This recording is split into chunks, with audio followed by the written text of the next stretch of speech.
He's right. I am a murderer. But until 6 months ago, サトルは最強に I なっ was た just an ordinary high school girl. ちょっと痩せた。 Do you remember what we promised? みんなは知らない We're 呪 not 霊 going to の味 lose anyone else close to us 土 again. 砂物を処理した雑 We 巾を swore 丸 that 飲 we みし would てい always るよう be な there for each other. 誰のために No matter what happens, though, I promise that I'll protect you. Bonjour à tous, aujourd'hui nous allons plonger dans l'un des personnages les plus complexes et fascinants de la série Jujutsu Kaisen, Suguru Geto. Exorciste talentueux devenu antagoniste redouté, son parcours est rempli de dilemmes moraux et de tragédies personnelles. Mais qu'est-ce qui a poussé Geto à changer de camp? Découvrons-le ensemble.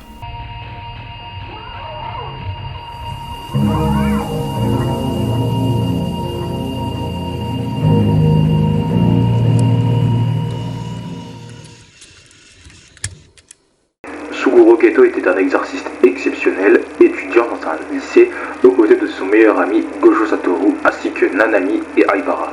Il possédait une capacité unique, celle d'absorber et de manipuler les fléaux. Mais cette capacité avait un coût. Chaque absorption laissait un goût désagréable et pesait lourdement sur son mental. Geto était admiré pour ses compétences et sa détermination, mais il portait aussi un fardeau invisible aux yeux des autres. Sa relation avec Gojo Satoru était particulièrement significative. Ensemble, ils formaient une équipe redoutable, symbolisant l'espoir et la force des exorcistes. Cependant, derrière cette façade de puissance, Geto commençait à ressentir les premiers signes de fatigue mentale et émotionnelle.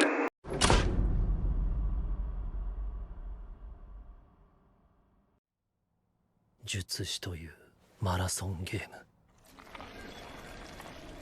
その果てにあるのが仲間の屍の山だとしたら Au fil du temps, l'absorption constante des fléaux commença à affecter Geto. Il développa un mépris grandissant envers les non-exorcistes, les considérant comme des primates ignorants. Pour lui, les fléaux étaient le produit des émotions humaines, générant une énergie occulte que seuls les exorcistes savaient contrôler. Cette vision du monde devint de plus en plus cynique et désabusée. Geto se mit à se questionner sur le sens même de son rôle. Pourquoi protéger ceux qui, selon lui, étaient responsables de la création des fléaux? Cette question résonnait à lui de manière de plus en plus insistante, creusant un fossé entre lui et ses anciens idéaux. Le tournant décisif pour Geto fut sa dernière mission en tant qu'exorciste, impliquant Riko Amanai. Avec Gojo, il devait protéger cette jeune fille et la ramener à Tengen. Mais la mission prit une tournure tragique et Riko périt avant qu'il ne puisse la sauver. Riko-chan. Cet événement bouleversa profondément Geto. Il se sentit impuissant et trahi par le monde qu'il avait juré de protéger. La mort de Riko marqua le début de la descente aux enfers de Geto. Il fut confronté à la cruauté du destin et à l'impuissance de ses pouvoirs face à certaines réalités. Cet échec tragique remit en question toutes ses croyances et fit naître en lui une colère sourde et dévorante. Suite à cette tragédie, Geto se posa de multiples questions existentielles.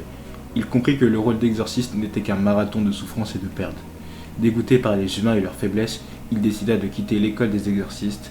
Il forma son propre groupe avec un objectif clair, créer un monde uniquement peuplé d'exorcistes, ainsi éradiquer les fléaux. En formant son propre groupe, Geto trouva des alliés partageant ses vues radicales.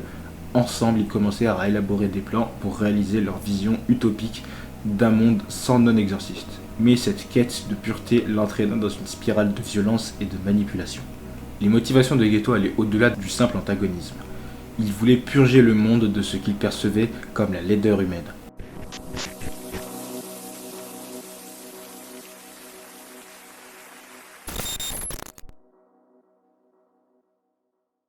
Cependant, ses actions étaient également marquées par des remords et des dilemmes moraux.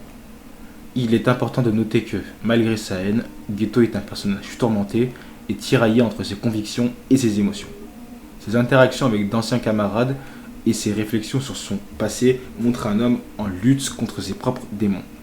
Geto n'était pas simplement un vilain, mais un être humain profondément blessé, cherchant désespérant un sens à sa douleur et à ses sacrifices. L'héritage de Suguru Geto est complexe.